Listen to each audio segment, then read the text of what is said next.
I finally learned the correct way to say Satya's name.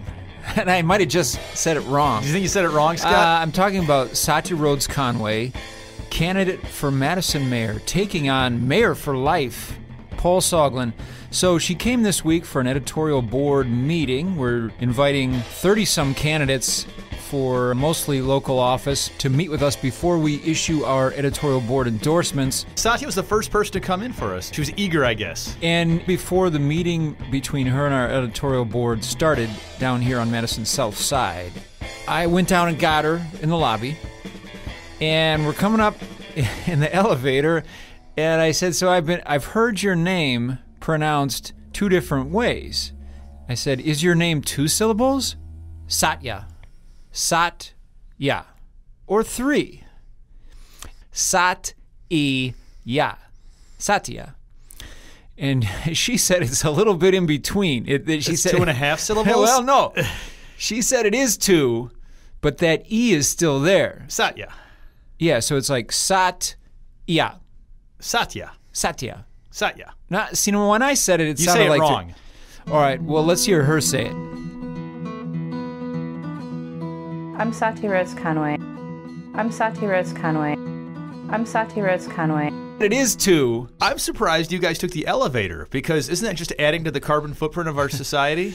Probably, but I don't think it was her decision. You know, she's not familiar with the building. I just always bring people to the elevator out of, because stairs professionalism. are good for the environment and good for our bodies, Scott. That's a good point. Next time, use the very stairs. Unprogressive of me and Satya. But we're going to talk about our meeting with Satya this week on today's Center Stage podcast. With Milfred and Hands, the State Journal's political podcast from the sensible center of Wisconsin politics. I'm Scott Milfred, the editorial page editor for the State Journal. And I'm Phil Hands. I'm the editorial cartoonist for the Wisconsin State Journal. And we are half of the State Journal editorial board. The better looking half.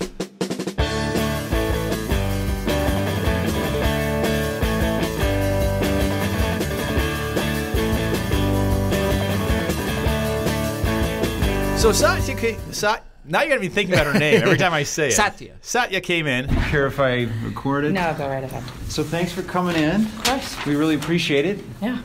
And I was going to start off with a question that's been in my head for a while, which is, we know, Soglin, what it's like having Paul as mayor. Yes. We know that really well. Yep.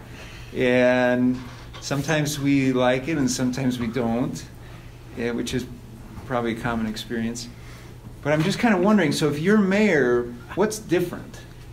Either right away or over time or...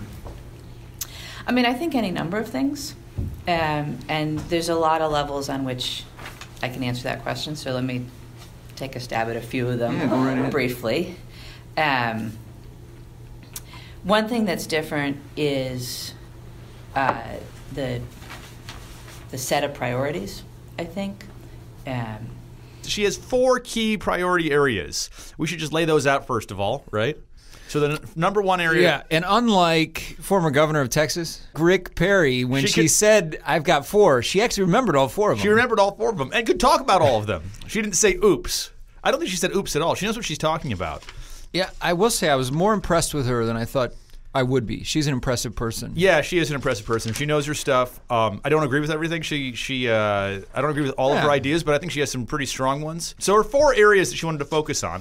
Affordable housing. You know, certainly the city's been working on housing, but we've really only been using one tool, and there's a lot bigger toolbox. And then better transportation, specifically bus rapid transit. Yeah, I like that one. The urgency around rapid transit, I think, changes. What you hear from Paul is we can't get it done. You know, we have to get something from the state or from the federal government. Like, it's not going to happen until something else, somebody else moves. And I just don't accept that. I think that we have to have a sense of urgency around it. Dealing with climate change and the ramifications of it. The current administration, and I would argue even the last mayor as well, so under Dave, we have not been taking climate change seriously. There hasn't been mayoral leadership on that. Certainly not on the resilience side of things and dealing with the impacts. And then racial equity in the city. I'm just really mindful of this because I just met this morning with the folks from the Foundation for Black Women's Health. And the mayor has been saying publicly and in forums that, we don't really have a racial equity problem like we did before. And I think that's just patently not true. You can't see that in the data. But also, when I sit around the table with 6 Black women professionals whose job it is to understand the racial disparities, and they tell me that it's worse than it's ever been, who are you going to believe there, right? So actually acknowledging that we continue to have a problem, that there's still work to do around racial equity, I think would be a difference. She said she's more collaborative than the current mayor. Oh, my goodness. Well, you couldn't be less collaborative than the current mayor, could you? I have a much more collaborative leadership style than the mayor does. For example, I would like to actually have a functional relationship with the council and with the county executive. And not just that, but also with the school district and with surrounding municipalities. None of the problems we face are exclusive to Madison. They're all regional issues. We have to be working regionally to solve them, and that requires good relationships. It doesn't mean that we all have to like each other or agree, but it means that we have to be able to talk to each other and work together. And I think that would be a big difference. You sort of wonder with Paul Soglin how much better things would be if Paul Soglin had a good relationship with the school board, the police department, and Joe Parisi in particular, the Dane County executive. Yeah, there's the obvious demographic differences. Paul and I are of different generations. We're of different genders. We have different sexual orientations. There's just a lot of demographic differences there, which are certainly not a reason to vote for one person or another, but they do inform how you see the world and how you govern and how you think. So that would be a change as well. So those are her 4 key areas. And she says that the city, it's not that the city hasn't been doing anything on those, but she says that it hasn't been doing enough. And she's going to laser-like focus on those 4 issues. As we were discussing these things, I kind of have in the back of my mind that, okay, she's the more left-wing, more progressive candidate in the race for mayor. She is. Again, not that Paul Soglin is really Some conservative, not that he's moderate. He is a progressive. Yeah. But he's more of, I'd probably say it more of a traditional liberal as opposed to a modern Madison progressive. Madison progressive. And so she said a few things that made me pleased and made me think that she's not one of the wide-eyed, dreamy progressives. I will say, she does not have a goatee and a ponytail. A lot of times I think of Madison progressives as kind of NIMBYs, sort of like the... Not in my backyard development. And Madison's all for density, but not if it's by my house. We're all for affordable housing, not if it's by my house. We all want to welcome others, but don't put those others by my, on and on. And we can't do development without at least a gazillion neighborhood meetings about it first. She talked about how we need a yes in my backyard movement. Well, there's this dichotomy between the need for affordable housing. Madison needs to build more units, but every time somebody tries to build more units of housing in the city, the neighborhoods invariably get in the way and say, no, we're not going to put that here. And when you said, well, is part of the way of making more affordable housing streamlining development? In other words, if you have a slew of hoops and meeting after meeting and delay, when you finally get something built, it was way more expensive to build, and now housing costs are high. You asked, does part of the answer mean streamlining development? And she said, that's absolutely part of it. Yeah. Now, the idea that a super lefty progressive is going to say, no, we need to make things easier for developers is incongruent with what our thoughts are about progressives, right? It is. I mean, yeah. And maybe she's not as... It's pretty progressive for a progressive. What we need in Madison is a yes in my backyard movement, like you see in other cities. And we also need to understand that density needs to be context sensitive. So we're not going to build 15-story buildings everywhere, right? But we are going to build them some places. And other places, the most density that we're going to build is, garage conversions or backyard cottages, right? So I think there's a spectrum there, and there's a continuum of density that's appropriate in different places.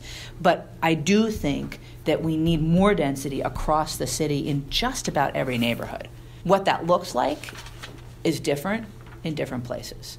But we can't grow in the way that we're going to grow, and that frankly I think we need to grow as a city if we can't build more housing.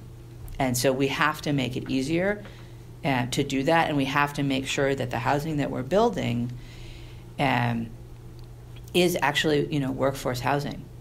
Is part of that streamlining the development process so that it's less expensive for developers to come with plans and get approved for a project? Yeah, that's absolutely part of it. I think we do a really poor job right now as a city of being clear about what we want out of development in certain places and then making it really easy to do that, right? So our plans and our zoning and our TIF and aren't aligned, right? We're sending mixed messages. We need to be sending a really clear message about what we want. When the topic was the public market that the mayor's pushing, she said that she wanted to make sure we weren't going to pay for the operations of it. Yeah. So she's trying to be more of a careful spender there, which normally I don't think of far-left progressives as. And she also hit on, she thought we're spending too much on the JDS project downtown, which of course we are because we had to pay that developer a cash lump sum. But then also she mentioned the Garver feed mill. Yes. Which, we can't do everything, and she didn't think that was a priority. And I was impressed by that because the Garver feed mill, as cool as it is, the old building, there were reports like a decade ago saying that is so fallen apart, it's not worth fixing. Yeah.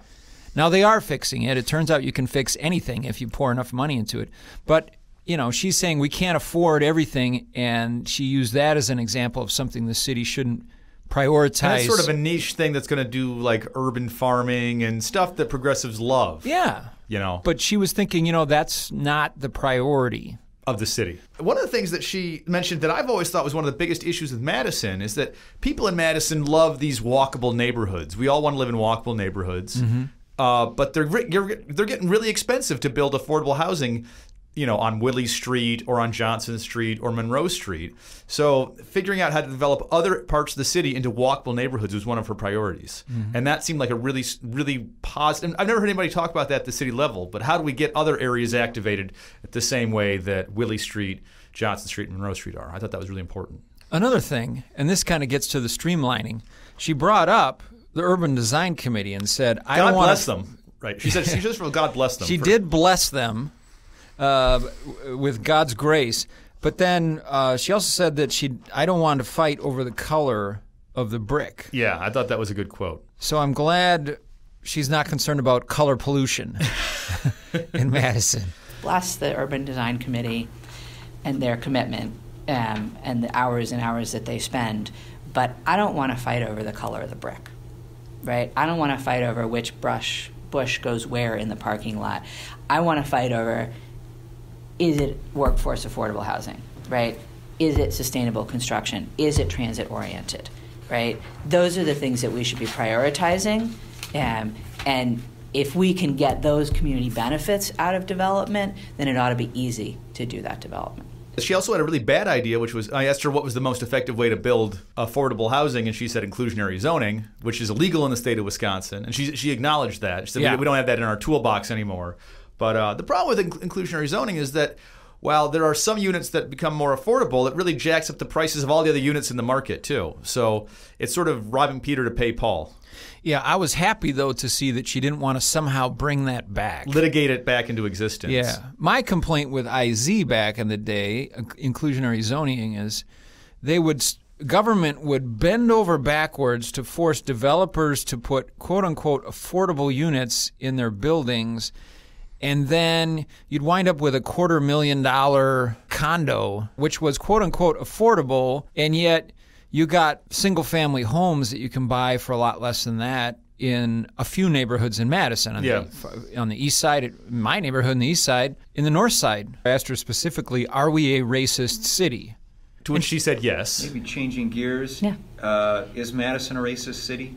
Yeah. America's a racist country. Your opponent at the one debate said we are not a racist city. So you guys disagree on that? Yeah, we absolutely disagree. And, and that's not to say that every individual person in Madison is overtly racist, but it's to acknowledge that structural and institutional racism is a problem in Madison and has been for probably centuries and will continue to be going forward. And that it's our responsibility as a city, and it's the responsibility of city government to push back on that and do the best we can to keep racial equity front and center and think about what the impacts of structural and institutional racism are on our community. Paul Soglin got up at a mayoral forum and said, Madison is not a racist city. Right. We struggle with issues of racism. She said Madison is a racist city, but then she sort of said, but we really mostly just struggle with issues of racism. Yeah, right. It's a matter of emphasis than specifics, I think. Sort of related to that, we brought up the police issue. She's not a fan of body cameras on police. She also sounded like she's not much of a fan of police officers in school, at least not ideally. Yeah. She'd like to try to get elders in the community who have the respective kids into schools. Do kids really respect their elders ever? I don't know. I'm not sure how that works or plays out. I mean, I guess you can say, ideally we wouldn't have police officers in school, but we have one in each high school. I mean, ideally we wouldn't have police. Ideally we would never have crime, and people would never, we would never have danger, and we wouldn't need police officers. That's an ideally we wouldn't need that, right? Right, but we do. But generally, she seems more skeptical about officers in schools, which I didn't like. But no, I don't like that either. Every candidate we're having coming in from Madison is saying they want more equity. And hey, it's a very real and stark issue when you look at the data, whether it's more black young people not graduating from high school, higher percentage of black people being sent to jail. Lower test scores, income disparities. But a lot of these candidates aren't specific about what are you going to do about that, other than talking about it. She had some specifics, like encouraging more African-American entrepreneurship and finding ways the city can support small business owners that are African-American to provide, especially black people in our community, cultural activities, bars that cater towards African American clientele, or music venues that cater to African American clientele. Those things I think would help with our disparity issues.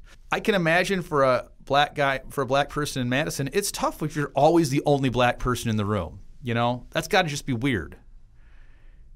I remember being in Detroit, and occasionally I would be the only white person in a room, and you just you're very aware of your race at that moment. Yeah, although a lot of the issues that people are talking about is with young people, and if you go to our schools, white students are not a majority. They're a plurality, but they're not a majority. Right. It's a majority right now. So I don't know that that's an issue in the schools necessarily, but certainly having a more diverse staff in the schools would help. I mean, I get frustrated with this conversation about equity in Madison because the high-minded lefties in Madison, who are predominantly white, rejected Kaleem Kerr's charter school, which was really going to cater to the culture of African-American students. And certain teacher and old teacher union hiring rules really made it hard for young black teachers to move into our district for a long time, too. Yeah, so, there are some specific things I think we can do, and I'm certainly going to be listening for specifics on that issue as we have more and more candidates in. Yeah. Other things about Satya, I like that she was open to making State Street a mall, taking the buses off of State Street. We've endorsed that in the past. I thought she had some really good points about downtown, trying to get a good mix of businesses in there, and not picking some of the silly fights that Soglin's picked, like the liquor license fights and the sign fights. That's just silly. Cafes. Oh yeah, he's picky on cafes. I've never understood that position. Why are we opposed to people sitting outside and adding vibrancy to our street life? Well, I mean, some of it is if you're in a wheelchair, you want to be able to go down the sidewalk too. If you take the buses off, there's plenty of room for all of that. I had sort of an overarching sort of impression from the meeting. which was that there was some stuff, like I think on housing, on transportation, on taking care of downtown. I think Satya's going to move. She has some really good ideas, and she's going to move faster and with more urgency than Paul Soglin's going to. Paul Soglin's had a long time to fix a lot of these problems, and he hasn't done much. There's other stuff where I'm worried that she's going to just sort of fall into the traps of progressive Madison and not deal with some issues. You know, like she didn't talk much about crime. There are people in the city who feel like crime is becoming a real issue, especially the young juveniles, you know, stealing cars and stuff like that. She didn't really mention that, and that doesn't seem like an important thing to her. And the 800-some students who are leaving our school district each year, she seems more concerned about what do the handful of minority students who don't like the cops think. That's really important, but 800-some families leaving the district every year, that's not taking up a lot of her time. No. Now, she's not the school board superintendent. She would be the mayor. But that's a big issue related to whether we keep the cops in the schools, too. And it's a big issue involving our quality of life. I mean, one of the reasons that I like Madison is because I send my kids to the public schools here. Mm-hmm. You know, and it's really cool to have a vibrant city that has a strong public school system.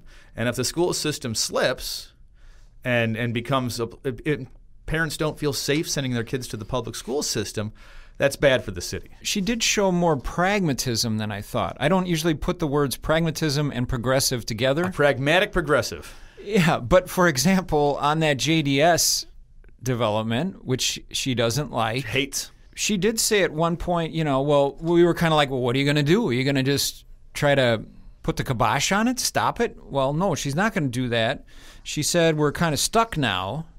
And then she sort of wanted to make the most of it, and she said, hopefully we get the hotel with it. I mean, I thought progressives were supposed to be against all hotels. Yeah. I mean, the one thing I come back to is, like, if the homeless start camping out in the city hall again, is Satya going to kick them off City Hall? I mean, Soglin took a lot of flack for doing that, but we can't have that in our city. That's not how cities work. And so is she gonna stand up and do that kind of stuff? Well, I would. Is she gonna tell the progressives you've gone too far? She seems like a very friendly but direct person. Like she had to know some of these issues are pet issues of ours, like cameras on officers, and she was just pretty direct and clear with us that she disagreed with us on that point. Mm-hmm.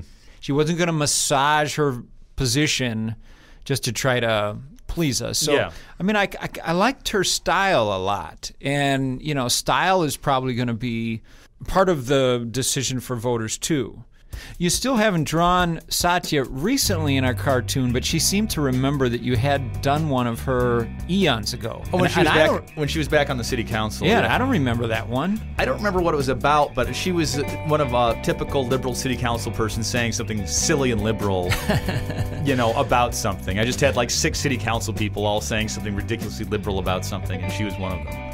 But she did say she looks forward to being in your cartoons in the future. Oh, it'll be fun.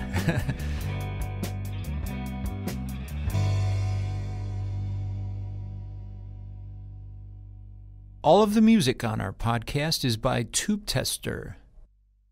Find and follow Center Stage with Milfred and Hands on iTunes, SoundCloud, Stitcher, and Google Play. To listen to past episodes, go to go.madison.com/Center Stage.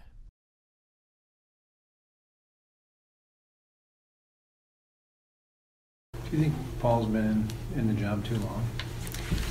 I mean, you should ask him, because he said he has been in for long enough, and it was time for him to step down. You know, I do think it's time for change. I don't know if there's the right number of years for anyone to be in public service. I don't, you know, it's not for me to say. How many years could you imagine yourself being mayor? You know, I am not thinking about the election 4 years from now, and I'm not thinking about a number of years. I'm thinking about a list of things that need to get done. And I'm not, you know, if I'm the next mayor of Madison, I don't start thinking about the election. on day one, I start thinking about how much can we get done in 4 years, and how hard can I push to get more done, and let the chips fall, you know. Right.